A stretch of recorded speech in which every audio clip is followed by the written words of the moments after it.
I'm now standing by the Golden Ocean of wheat plants in Funan County, East China's Anhui Province. Here, a special competition is to be held.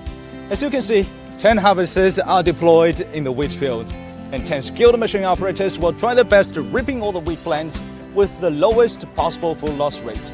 Let's go and check this out. Together, the machine operators need to finish the ripping within a limited time span. Judges will randomly sample the wheat from the working zone and measure the loss rate. The operator who achieves the lowest loss rate will be the champion. 有3个标准，就一个标准就是看吮食比，就是我们看这个2米以内的框架里面有多少撒的多少麦子。第二项呢看割擦高度，它高度就是10公分左右。第3个呢就是看它机场的含杂率。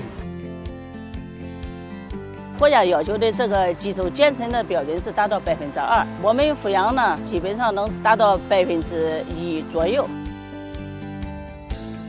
Today in Anhui, over 42 million more wheatland is being reaped, and about 200,000 combined harvesters are working to reap and save as much as possible.